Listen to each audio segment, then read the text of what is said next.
Está no ar o programa feito especialmente para inspirar você. Então fique ligado, começa agora o Educação.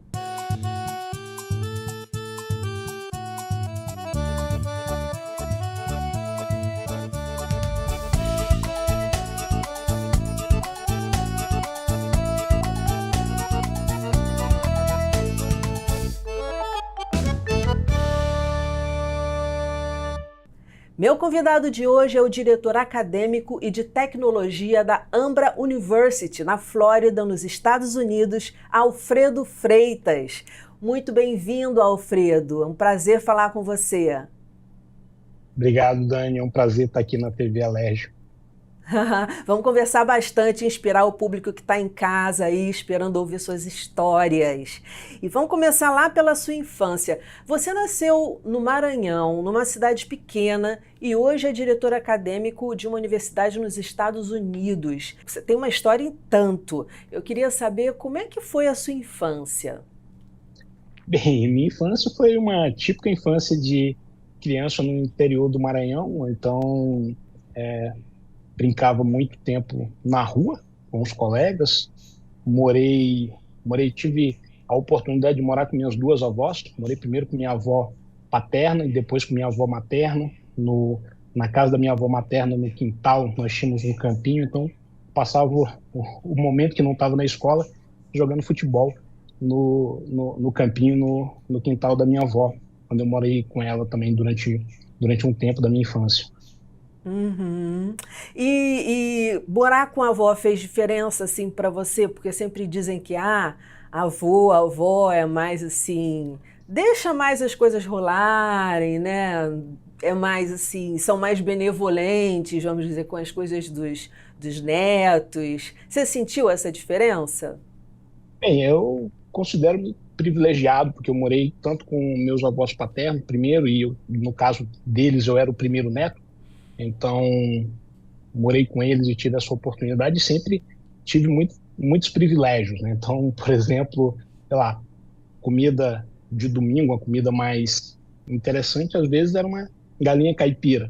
E aí eu tinha lá o meu pedaço reservado, mesmo que outras pessoas quisessem aquele mesmo pedaço na família, então tinha lá uma reserva do, do pedaço do peito que o Alfredo gosta. Até hoje eu tenho esse privilégio na casa dessa minha avó paterna, que fez aqui 91 anos, no dia 2 de janeiro, e ainda Uhum. está viva. Minha outra avó materna não está mais viva, mas enfim, os tratamentos são diferentes, né, dos avós. Eu acho que tem isso que você coloca, eles são mais benevolentes e deixam as crianças fazerem algumas coisas que os pais já não deixam.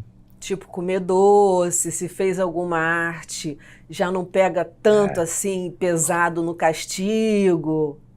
exatamente, tem todos esses privilégios, vamos dizer assim. Agora fica à vontade para falar, os convidados sempre estão à vontade para falar e tem coisas da nossa vida que a gente não quer falar mesmo. Mas você Uhum. falou, eu morei com meus pais, eu sei que você morou com seus pais um tempo, aí com as suas avós depois. Uhum. Qual foi o motivo disso? Como é que foi isso para você? Na verdade, assim, meus pais se separaram, então minha mãe mudou de cidade.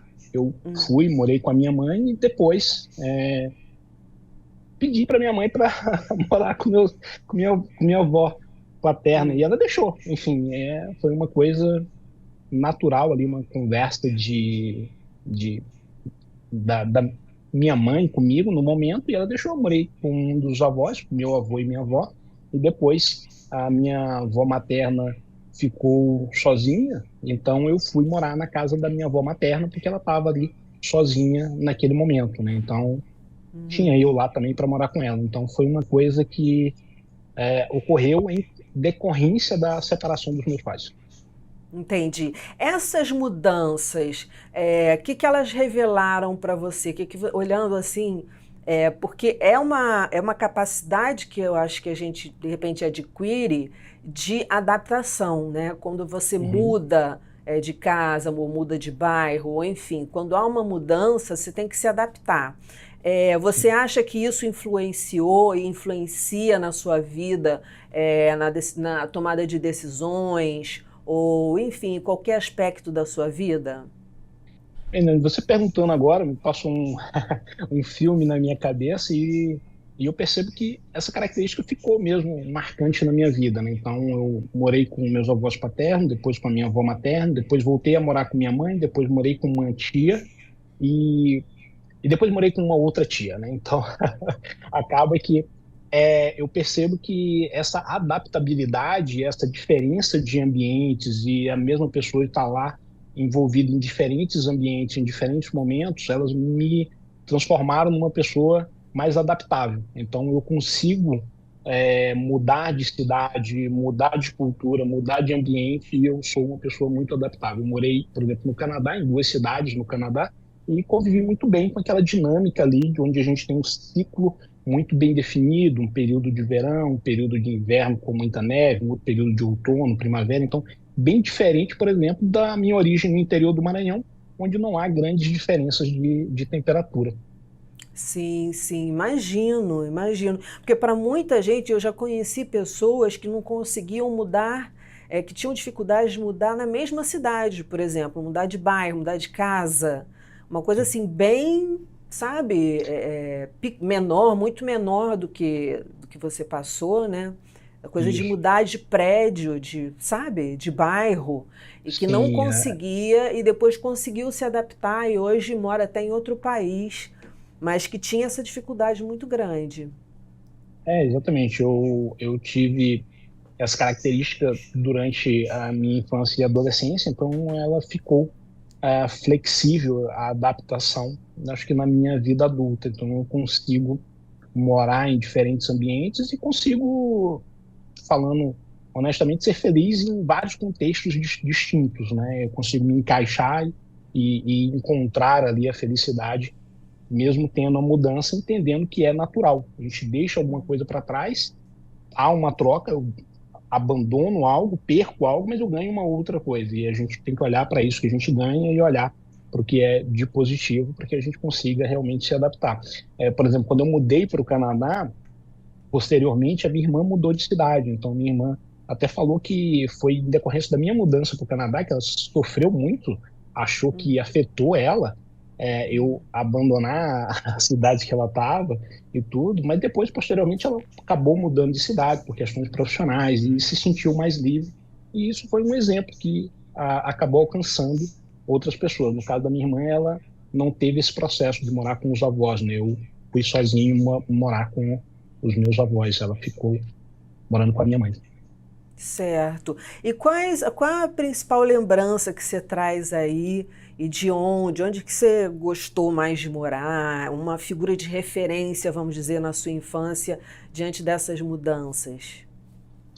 Bem, quando na minha infância eu tinha sempre muita referência de 2 tios meus, um tio, um irmão da minha mãe e outras 2 tias, né? Uma irmã do meu pai e outra da minha mãe. E muito mais as minhas tias, elas têm muito uma atuação na educação. Então, são pessoas que eram professores e, olhando retrospectivamente, eu percebo que essa atuação das minhas tias serem professoras, por exemplo, minha mãe era bancária, elas acabaram me influenciando. E ao longo da minha vida, sempre eu voltava um pouco para a educação. Então, eu fui fazer engenharia de controle e automação, mas no final do meu curso eu estava trabalhando com tecnologia para o ensino superior.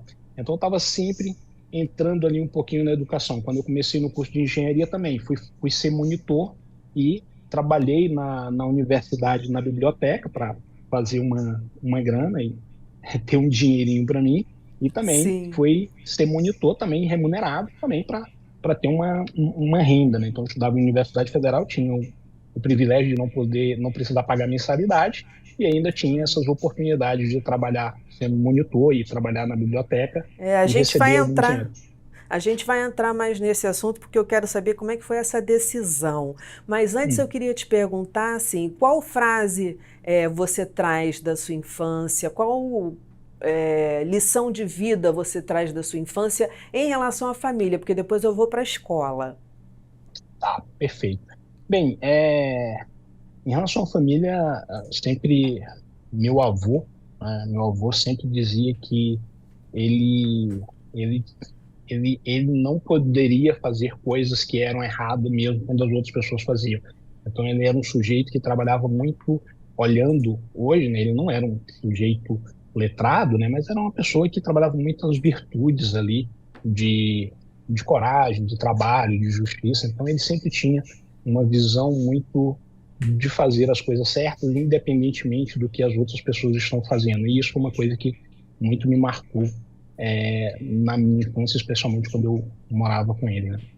Não, isso é uma coisa maravilhosa. Aliás, agora, durante já a nossa entrevista, nesse ponto da nossa entrevista, você falou de duas coisas muito importantes, que é não, agora que você falou, não ligar para o que os outros pensam, se você acha que você está fazendo o que é certo, e perceber na mudança uma coisa boa, e não no que você está perdendo, mas que é o início de algo diferente, que algo diferente vai acontecer. Isso é muito importante, você viu isso e sentiu isso na prática. Então, por isso que eu gosto eu amo esse programa, porque são histórias reais, são pessoas aqui falando o que elas passaram, e não apenas uma pessoa chegar e falar para você uma frase para te consolar ou, enfim, para que você entenda a vida melhor. É alguém contando a sua história pelo que passou. Nesse sentido, vamos para a escola. Na escola, como é que foi? Como é que foram essas mudanças? Você se adaptou bem também? Ou você sofreu bullying em alguma escola? Ou teve dificuldade de aprendizagem por conta das mudanças? Tá. Enfim, vamos lá. Eu sofri muito bullying na minha vida, né? Então, quando eu era estudante no interior do Maranhão, São João dos Patos, especialmente ali no último ano, ou seja, eu fui embora de São João dos Patos para Balsas com a minha mãe. Ali em Balsas não lembro de nenhum episódio, nem nada, nem na minha infância ali, primeiros anos de escola também não tinha nenhum problema. Mas quando eu cheguei no final do ensino fundamental, ali os 2 últimos anos, aí sim, eu era muito vítima de bullying na escola, ainda em São João dos Patos. E aí o que aconteceu? Eu fui fazer o primeiro ano do ensino médio e mudei para São Luís, que a minha mãe na época já estava morando em São Luís. Então, Como é que você lidou com o bullying? É, bem, analisando hoje, tá? Então, analisando hoje, como eu vejo, como eu lidei, como foi o meu processo. Eu, na verdade, assim, deixa eu só contar um pouco mais da história de bullying, Claro, aí eu encerro ela em Brasília, quando eu chego em Brasília, aí eu te respondo essa, pode ser? claro, claro. Então vamos lá. Então eu sofri bullying ali na sétima, oitava série, né? Estamos no interior de São João dos Patos, eu mudo para São Luís, faço o primeiro ano em São Luís, e aí em São Luís de novo eu sofro muito bullying por conta da minha característica nerd de ser. Então eu era muito nerd, né? Muito CDF, como os termos que usava na época era CDF, ainda Sim, não era nerd. sim. E também eu tinha um vocabulário que era diferente. Então, o vocabulário do interior do Maranhão, ele era um vocabulário diferente do vocabulário de São Luís. Então, eu falava algumas palavras que elas não existem. Só que aquelas palavras eram palavras do cotidiano, do dia a dia da cidade que eu nasci. Então, você não vai no dicionário olhar uma palavra que você escuta ela desde criança. Você tem certeza que aquela palavra existe, que é daquele jeito que se fala, né? Então, então acaba que eu sofria bullying pelo jeito de falar, pelo sotaque e pelo fato de ser CDF. Mudei para Brasília também, continuou o mesmo processo. Então, em Brasília, eu tive ali o privilégio de estudar numa escola particular, com bolsa integral, não pagava nada, porque minha tia conseguiu uma bolsa para mim. E também eu sofri bullying. E aí, como eu era bolsista, eu tinha que engolir ali o processo, não podia reclamar muito, né? Essa era a visão que eu tinha. Pô, eu já estudo aqui de graça, não pago nada, essa outra galera tá pagando, então é melhor não arrumar muita confusão, ficar na minha. Então, esse era um processo. Então, por exemplo, sei lá, eu falava coisas em Brasília como apara, no sentido de aparar uma bola, de segurar, eu estou jogando uma bola. Mas por quê? Porque esse é o vocabulário da minha cidade. Tá? Sim, Então, sim. você não Faz parte questiona da essas sua coisas. identidade. Exatamente. Então, as pessoas não questionam. Então, por conta de questões de vocabulário e por conta de ser CDF, eu sofri muito bullying nessa, Uhum. da sétima série até o final do ensino médio, né? Hum. E até conversando depois com outras pessoas, eu falo assim, como eu usei isso? Na verdade, o bullying, ele me deixava indignado, e me deixava muito indignado, mas eu cada vez queria ser melhor do que o que eu era e queria ser melhor do que os outros. Então, por exemplo, em Brasília, eu lembro de um episódio que a professora de português era a minha pior disciplina. Eu era muito bom em exatas na época. E a professora de português perguntou algo e ninguém respondeu. Eu levantei a mão e respondi. Todo mundo ficou, o maranhense que respondeu, ó, com aquela coisa ali na sala, né? E todo mundo achava que eu era alguém que não sabia nada, né? Enfim, eu falava errado, né? Na cabeça deles, eu tinha um outro Sim. vocabulário. Então, eu era, sei lá, uma pessoa que sem costume, sem, enfim, que falava palavras erradas, etc. E até saiu o primeiro resultado de boletim, né? Então, o primeiro boletim eu era o primeiro da turma. E assim foi durante 2 anos que eu estudei lá. Eu acho que 2 oportunidades eu fiquei em segundo e uma em terceiro lugar na minha turma. E nas outras, em todos os bimestres que eu estudei, eu fiquei em primeiro da turma num ranking que tinha. Não, hoje, como educador, não gosto muito de rankings que comparam de estudantes, mas naquela época eu queria ser sempre o primeiro da turma. Então eu usava o bullying para dizer assim, eu vou ser melhor do que essa galera reclama de mim, Uau! mas eu vou ser melhor do que eles, eu vou mostrar que eu sou bom, né? Então essa era a forma, eu não sei se era assim, se eu tinha essa consciência, mas era assim como eu agia, né? Então eu estudava para ser melhor. Então, por exemplo, sei lá, em matemática, o professor fazia sempre uma questão de desafio na turma e fazia uma prova valendo 11. Aí eu tirava 12, eu acertava a questão de desafio na turma e tirava 11 na prova. Aí ele tirou a questão de desafio e fazia só valendo 11. Aí eu tirava 11. Aí ele falou, no terceiro ano eu vou te devolver aqueles pontos que tu sobrou. Eu falei, beleza. Aí eu tirei 10 o ano inteiro, né? Então, minha nota de matemática com ele era 10 o ano inteiro. E esse cara era conhecido na escola que ninguém tirava 10 com ele, né? E aí e mesmo prova valendo 11. E eu tirava os 11 com ele, né? Então, a forma como eu vi algum tempo depois foi essa. Eu usava esse bullying como uma forma de me dava assim cada vez mais vontade de superar as outras pessoas, Sim, especialmente sim. aqueles que cometiam bullying. Eu acho que com os recursos de uma criança, que uma criança, um adolescente tem, né, recursos psíquicos, eu vou dizer assim, você fez Uhum. um bom proveito, um ótimo proveito do bullying que você sofreu. Eu também sofri bullying numa escola, num ano, por conta disso, por ser a primeira da sala. Incrível isso, né? Se sofre bullying, é motivo para qualquer coisa, é motivo para bullying. Agora, como é que foi?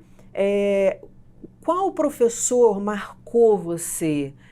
Trouxe uma lição de vida para você bacana também, que você traz até hoje? Porque a gente vem vivendo e vem trazendo Uhum. lições de vida, e cada pessoa que passa pela nossa vida, a gente ensina um pouquinho e também ensina um pouquinho para a gente.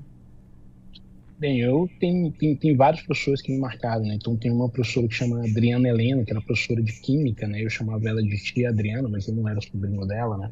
E aí ficou uma brincadeira nossa, que o pessoal achava que eu era sobrinho dela, né? E ela viu eu com um colega, eu estava ensinando lá para ele, né? Um amigo meu, no ensino médio, eu estava ensinando para ele sobre Química, disciplina dela. Ela falou, nossa, Alfredo, você está ensinando aí o, o, o teu colega? Eu falei, Aí ela, vou arrumar um aluno para você dar aula particular. Eu falei, não, mas eu não dou aula particular, não. Eu vou arrumar um aluno, você vai dar aula particular e você vai cobrar. Eu falei, pô, beleza, então vou ganhar dinheiro, vou. Então daí ela arrumou outras pessoas da escola para que eu pudesse dar aula particular. E isso foi uma coisa que, vamos dizer assim, eu comecei a atuar como professor particular e como professor exatamente nessa experiência. Então, foi muito bom. Tem também vários outros professores, o professor Wilson de matemática também foi alguém que me marcou muito, e vários professores na universidade também, que fazem parte vamos dizer assim, tem muito deles no profissional e na pessoa Alfredo de hoje. E professor ruim, aquele que fala alguma coisa que você, nossa, Tinha um professor na UNB que na época eu trabalhava e estudava, e ele tinha um problema com quem trabalhava. Então, mas ele tinha um problema, era descarado. Ele falava que não era para as pessoas deviam ficar só estudando. Eu falei, professor, preciso trabalhar, estudar, né? Enfim, não posso me dar ao luxo de só estudar. Espero que meus filhos podem se dar esse luxo, né? E espero que eles continuem podendo, mas enfim, eu não podia. E era muito chato, que eu chegava lá e ele sempre me fazia uma pergunta difícil, né? Então, sempre me fazia uma pergunta difícil. Ele era um cara chileno e ele me chamava, aí ele falava assim, "Eu não está estudando muito, preciso estudar mais, preciso estudar mais. Não está estudando." Ele sempre me fazia uma pergunta difícil para mim e para outras pessoas. Era sempre as mesmas pessoas que ele elencava e ele ia lá. Era Casa Nova o nome dele. Então, Casa Nova sempre pegava eu e outras pessoas para fazer uma pergunta chata e falava alguma alguma bobagem também. Então, enfim, é um exemplo de como não ser, porque a pessoa quer denegrir o aluno, quer humilhar o aluno perante a turma, ao invés de querer Perseguir ensinar, né? porque aquele aluno, aquele estudante, não compactua da mesma visão de mundo. E, Exatamente. e você precisava trabalhar É, para poder estudar. exatamente, exatamente. Então, assim, era uma situação super chata, enfim. Mas não era só comigo. Tinham outras pessoas que também sofreram na mão dele, né? Enfim, E vou e... te perguntar mais uma vez como você Uhum. lidou com isso. Por quê? Bem, Porque as pessoas nesse ficam mundo... geralmente Uhum, indignadas e às vezes até falam besteira, fazem besteira, uhum, afrontam o professor, e ele está no local ali de sim, autoridade. sim. Bem, eu nunca tive caso de afrontar professor, né? Até já discuti com o professor de forma, vamos dizer assim, mais forte, recentemente fazendo um curso no Canadá, até posso contar depois desse episódio, Uhum. mas no caso do Casanova, lá no UNB, ele fazia isso e eu respondia o que eu sabia, o que eu não sabia ali, eu dizia que não sabia, e ele sempre dizia para mim que eu tinha que estudar mais, e foi indo tudo bem. Então, o que eu fazia era, chegava um momento que eu evitava pegar a disciplina com ele. Depois da segunda disciplina que eu tive com ele, e continuava no mesmo estilo, eu evitava Tentava pegar a disciplina com desviar, ele. né? Desviar É, é. dele. Isso. Curiosidade, mas isso não fez, né? Uma vez eu falei assim, eu vou virar professor do UNB e eu vou querer a vaga do Casa Nova. Mas acabou que esse sonho não se concretizou, não. Mas enfim, Vou dar esse um realmente chute nele, vou ficar no lugar dele, vou fazer melhor está que na mesa ele. dele, como professor. Mas enfim, esse eu não consegui realizar esse vamos dizer assim, essa profecia, ela não se realizou. Não, foi legal porque você identificou que ele não fazia isso só com você, ele fazia isso com outras pessoas. Então você Exatamente. não trouxe para o lado pessoal, pô, o problema é comigo, ele não gosta de mim. Não, é o problema dele, entendeu? E Uhum. ele faz isso com outras pessoas. Isso é Isso. muito bacana, isso é uma lição muito bacana de deixar aqui também para a galera. Né? Às Ele vezes a gente tinha. sofre alguma coisa e fala assim, pô, por que fulano ou fulana fez isso comigo? Às vezes é porque a pessoa é assim com todo mundo, entendeu? Não Sim, é porque é com você. sim, sim, sim, sim. Ele tinha uma característica que ele achava que as pessoas que faziam engenharia tinham que só fazer engenharia, só estudar e estudar muito e fazer as coisas do jeito que ele achava que tinha que ser. E, enfim, eu precisava trabalhar e outras pessoas trabalhavam também, então as pessoas são diferentes, as pessoas tomam decisões diferentes na vida, elas agem diferente no mesmo ambiente e tá tudo bem, né? As pessoas podem ter uma boa formação estudando e trabalhando, outras pessoas podem só estudar também, não tem problema nenhum. Eu acho que não existe uma única forma de fazer as coisas. Exatamente. E entregando o que ele está querendo, tendo notas boas, enfim, participando ali na turma, estando presente, eu acho que qual é o problema? É É, umas loucuras. Ser humano é é com, complexo. com, com, com- com- exatamente, boa, é complexo. E aí vamos para a sua tomada de decisão. Como é que foi essa hora? Como foi essa tomada de decisão ao escolher a carreira que você seguiu, enfim, a sua profissão? Como eu contei aqui, eu comecei dando aula particular. Então, eu dei aula particular nos 2 últimos anos do ensino médio, já era professor particular. Quando eu entrei na universidade, continuei dando aula particular, e ali no primeiro momento de universidade eu cheguei a ter uma sala alugada em Taguatinga, uma cidade satélite do Distrito Federal, e eu estava ou na faculdade ou dando aula no primeiro momento. Depois virei monitor, depois comecei a trabalhar no serviço público e aí deixei de dar aulas particulares. Mas quando estava ali no final da reta de concluir a graduação, eu passei a trabalhar num laboratório de ensino de automação remoto da UNB, onde a gente ia trabalhar com ensino de automação usando a internet. E isso nós estamos falando ali no começo dos anos 2000. Então, Nossa. o professor estava com isso já lá. Eu acho que ele começou um trabalho em 99 ou 2000, não lembro qual foi o ano que ele começou, e em 2002 eu ingressei na equipe e nós tínhamos lá um laboratório que em 2002 funcionava via internet para os alunos usarem o laboratório 24 horas por dia, sem que funcionava uma planta física, mas era acessível via internet. Nossa. E como é que você chegou ao sucesso profissional? Poxa, a gente está falando ali de 2002, ontem. Uhum. De que forma foi isso? Como é que você foi caminhando, caminhando até chegar no momento que você está? Perfeito. Então, eu comecei a dar aula particular, cheguei nesse laboratório de ensino de automação remota e dali eu abri uma empresa com uns colegas para oferecer tecnologia para o ensino. Então, soluções de tecnologia para o ensino. Nesse processo, até 2007, a gente entendeu que as instituições de ensino superior elas não tinham conhecimento da tecnologia como um mecanismo que ajuda o professor a ensinar e que ajuda o aluno a aprender mais e melhor. Então, eu tive que me associar não só com colegas da área de tecnologia, mas com pedagogos. E eu também fui cada vez mais aprendendo sobre técnicas, método de ensino, como as pessoas aprendem, como as pessoas ensinam, os vieses que a gente tem no ensino e quais origens que a gente tem, como a gente aprende a ensinar. E com isso, a gente criou uma consultoria que trazia soluções de tecnologia e pedagogia. Então, juntava lá parte pedagógica e tecnológica para instituições de ensino superior. Posteriormente, em 2000, já aí nos últimos 12 anos, eu passei a trabalhar na Ambra. E na Ambra também comecei na parte de tecnologia e fui cada vez mais ampliando para a parte educacional. Então, hoje, eu tenho um duplo cargo na Ambra, que cuido da parte de tecnologia e da parte de educação. Caramba, porque é muita coisa, né? Você acumular esses cargos e cargos importantes, ou seja, a tecnologia é até a sua área. Uhum, Educação também, mas assim, uhum. diretor acadêmico é um cargo bem de bastante responsabilidade.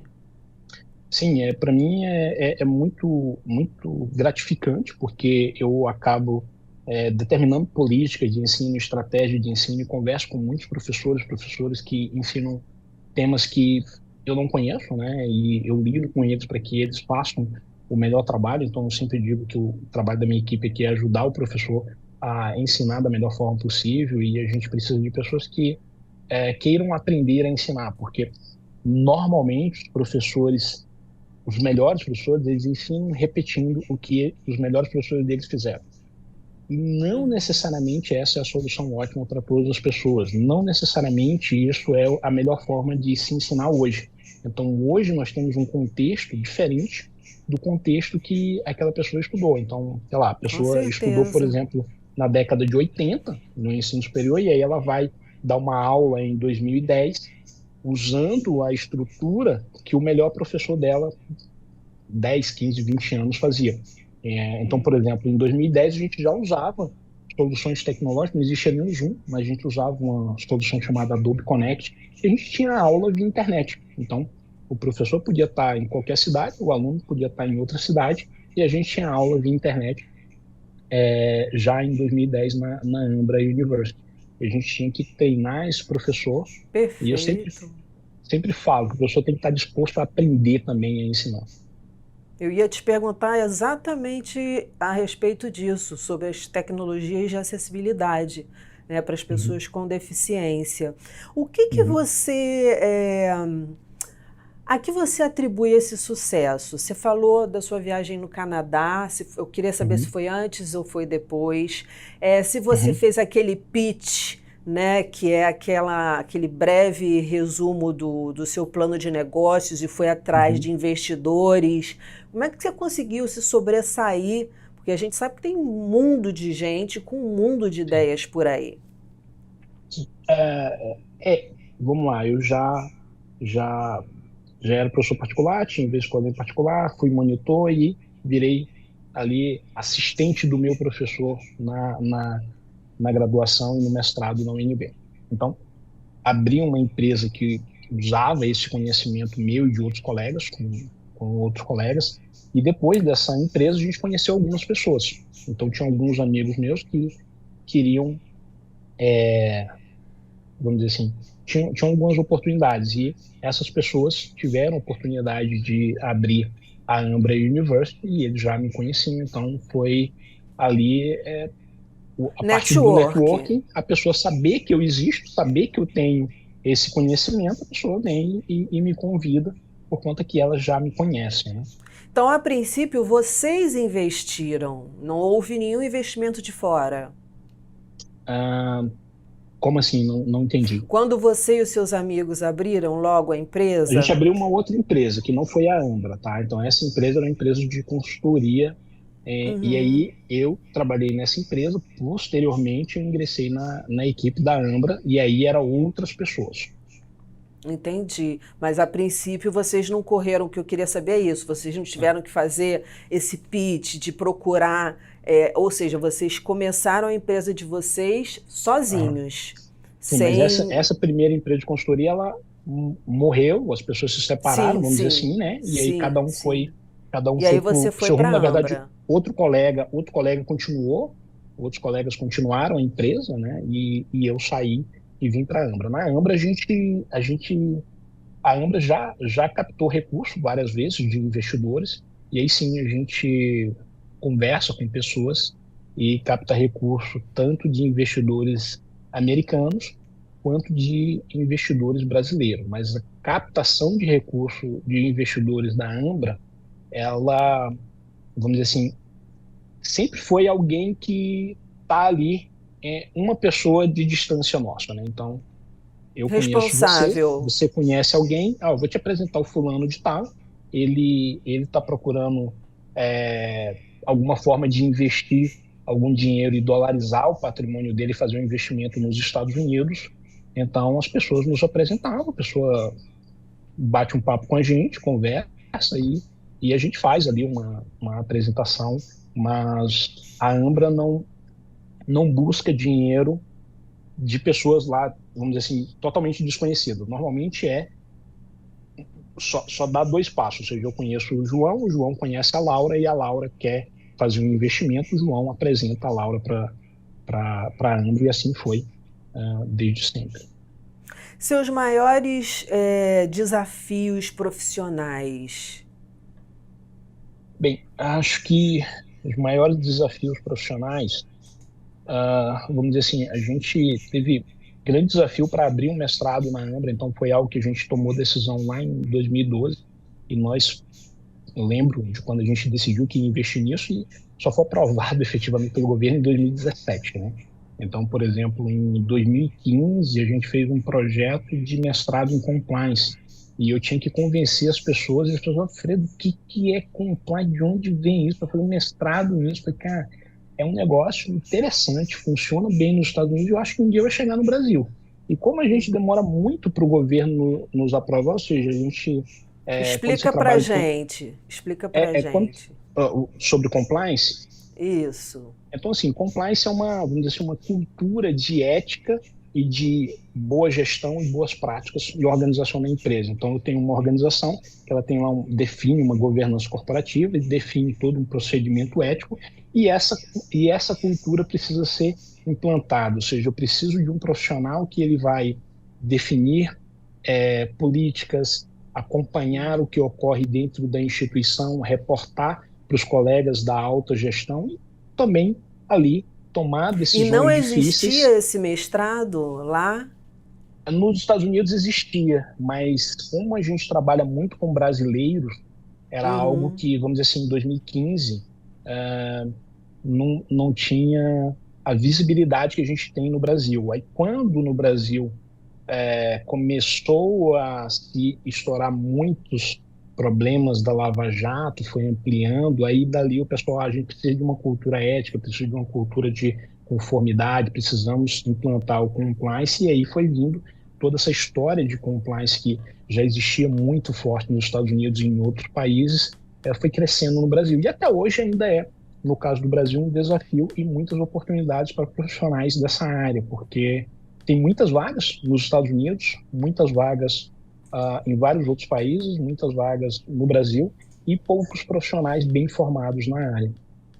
Certo. E o seu maior desafio na vida pessoal? O Porque maior desafio, foi uma caminhada. o maior desafio na vida pessoal, é, diria que o maior desafio na vida pessoal foi, sei lá, talvez um momento que eu me casei e a gente estava com uma situação financeira ali num momento bem difícil, né? Então foi muito complicado porque ah, num momento de transição de carreira, ou seja, eu estava deixando uma empresa, entrando em outra, enfim, a gente ficou com pouco dinheiro, recém-casado, né? Então eu diria que foi bem difícil da gente é, manter manter a tranquilidade, entender que essas coisas são passageiras e entender que se nós nos unirmos, as coisas passam e lá na frente fica tudo muito melhor. Então eu diria que pessoalmente foi um momento desafiador. Teve outros Sim. momentos que eu poderia comentar, mas eu acho que esse foi algo marcante, mas que reforçou o vínculo do casamento. A minha esposa sempre fala que ela fala assim, a gente nunca vai brigar por dinheiro, né? Que a gente não brigou quando a gente não tinha, estava lá com dificuldade, então a gente nunca vai brigar por dinheiro. Então foi uma coisa que funciona bem e realmente não brigamos por dinheiro. Dos seus projetos na Ambra, quais são, você falou aí do Braille, quais são os que mais você se orgulha, assim, tipo, poxa, eu fiz isso. Bem, eu me orgulho muito da gente ter levado formação para pessoas que estão em regiões desassistidas de educação. Então, a gente tem alunos em Miami, em Nova York, em Orlando, mas essas pessoas têm várias outras alternativas. Agora, eu tenho, por exemplo, o caso do Júlio Prazeres, que estudou conosco, e ele mora em Jaru, no interior de Rondônia. Então, o Júlio, quando ele estudou conosco, ele morava com os pais, e 75% do que ele ganhava de salário, ele pagava de mensalidade para ela. 75%. Então, ele não tinha carro, vivia ali gastando grande parte do dinheiro do trabalho dele na Ambra No e EAD. exatamente, estudando via internet. Então ele estudava conosco integralmente via internet, lá da cidade dele, nossos professores estavam, sei lá, em Orlando, Miami, São Paulo, Rio de Janeiro, Brasília, não tinha nenhum professor no estado dele. E o Júlio, hoje, ele tem uma renda aí de pelo menos 8 vezes o valor que ele tinha de renda.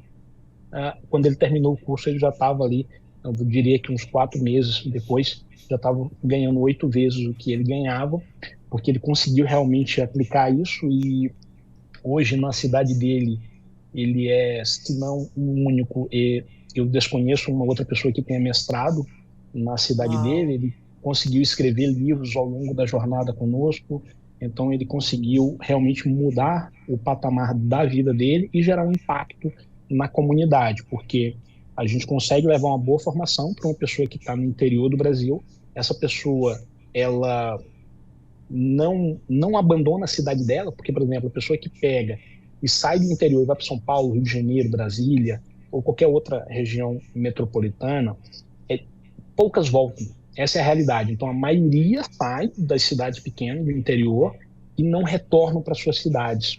Então, quando a Sim. gente usa o ensino de internet, como nesse caso, como o Júlio, ele fica lá na cidade dele, e aquele E conhecimento, agrega. exatamente, aquele conhecimento que ele teve, ele agrega valor naquela comunidade. E aquilo muda não só a realidade do Júlio, como toda a realidade local. Muda um pouquinho só, Alfredo. Mas esse pouquinho, quando a gente soma um pouquinho do Júlio, com um pouquinho da Laura, com um Nossa. pouquinho do Antônio, aí a gente tem realmente uma grande mudança. Então, teve várias outras pessoas que a gente conseguiu formar em regiões remotas, onde não se tem uma formação de excelência. Então, os professores que eu consigo levar para o Júlio, lá em Jaru, ou consigo levar para o Humberto Souto, no interior do Pará, são professores da elite Uhum. acadêmica e intelectual. Então, eu Deixa eu te consigo fazer uma levar, pergunta. Deixa eu te fazer só uma por pergunta. favor. Algumas, na verdade. A Ambra só trabalha com EAD? A Ambra, hoje, a gente só trabalha com o ensino via internet. Então, os nossos professores, nossos funcionários, todo mundo e estudantes estão espalhados pelo mundo. A gente realiza alguns eventos presenciais, tá?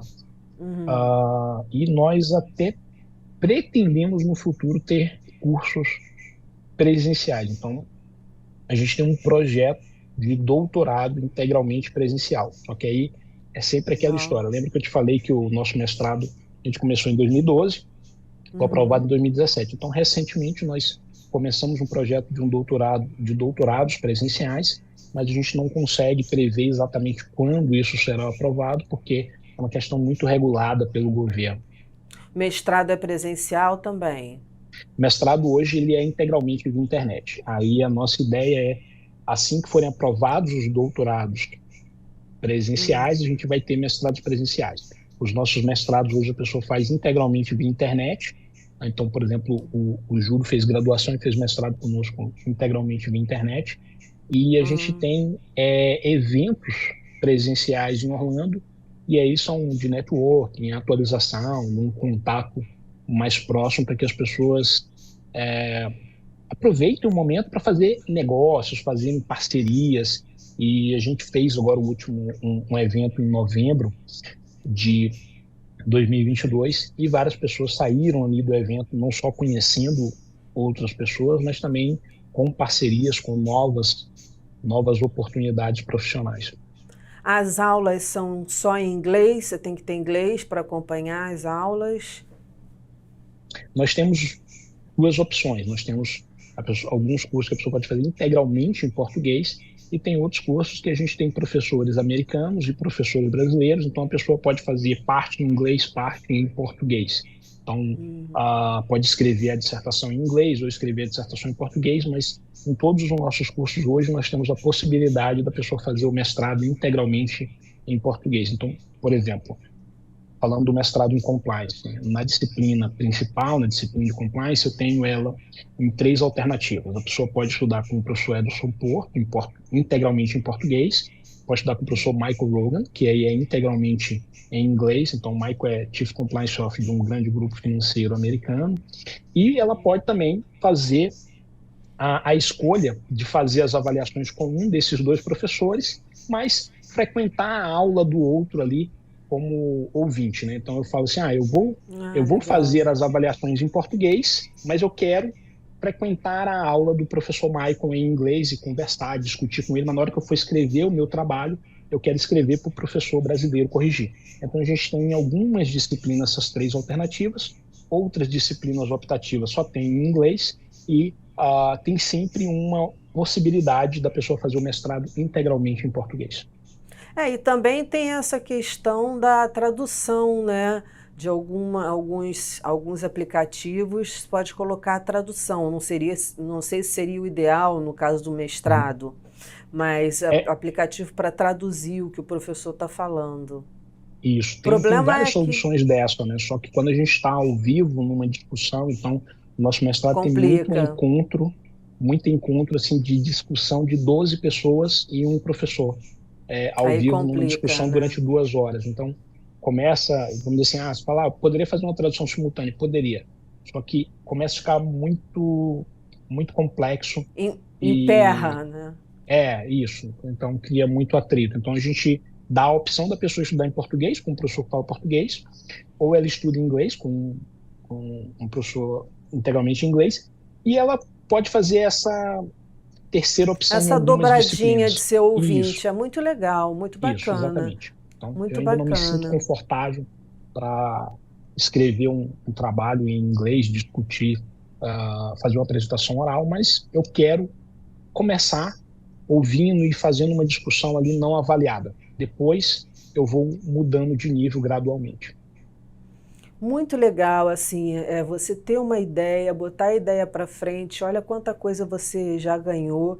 E eu digo assim, um pouco espaço de tempo, né, 2002, tudo bem, são 20 anos, mas caramba, é muita coisa. Eu acho que é muita coisa por um curto espaço de tempo. O nível que você chegou e o que você está aí apresentando, você está podendo oferecer para a sociedade. Esse caso desse menino, por exemplo, é maravilhoso, porque é o que realmente você falou. Eu já, inclusive, entrevistei uma pessoa aqui que falou, olha, eu me formei e tal, mas eu não saio da minha comunidade, porque eu quero agregar lá, eu quero levar as coisas que eu aprendi e estar lá com as crianças que vivem lá, enfim. Porque a tendência das pessoas é estudar e sair do seu local, né, de onde Uhum. nasceu. Então é muito bacana É esse projeto. perfeito, isso é muito bom. Você comentou algo interessante que eu diria que, você não perguntou, mas eu vou comentar, o maior erro que cometi na minha vida. Em alguns momentos da minha vida, eu tomei decisões pensando no curto prazo. E essas decisões, pensando no curto prazo, analisando, aprendi isso nos últimos anos, elas me custaram muito caro, porque acabou que eu não consegui fazer o que eu gostaria de fazer no curto prazo, e as minhas ações não foram as melhores ações pensando no longo prazo. Então, tem algumas pessoas que fazem estudos sobre isso, e o que ocorre é que nós tendemos a ampliar demais a nossa capacidade de fazer algo no curto prazo, ou seja, eu acho que eu consigo fazer demais em 6 meses ou demais em um ano, e a gente superestima a nossa capacidade de conquistas e de produção no longo prazo. E o que eu costumo dizer para as pessoas é: 2040 vai chegar, quer você queira, quer você não queira. Então, o que você está fazendo hoje para chegar a 2035 e você ser uma versão muito melhor de você mesmo? Chegar a 2030 e Perfeito. você ser uma versão melhor, em 35 melhor do que a de 2030, e em 2040 melhor ainda, né? Então, a gente tem que começar a pensar o que eu faço de ótimo hoje, mas pensando lá no longo prazo, não só em decisões de curto prazo, porque às vezes o curto prazo mais atrapalha do que ajuda as decisões de longo prazo. Poxa, maravilha, perfeito. Muito obrigada, Alfredo, muito obrigada pela entrevista. Infelizmente, o nosso tempo acabou, vou ter que cortar por aqui, mas eu acho que você deixa para o público muitas lições de vida preciosas, então eu só tenho a te agradecer.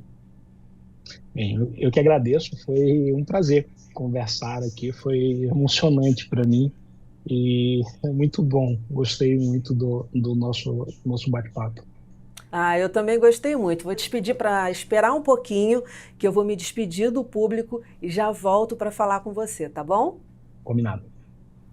E para você que ficou com a gente até agora, saúde, alegria e até semana que vem. Beijo!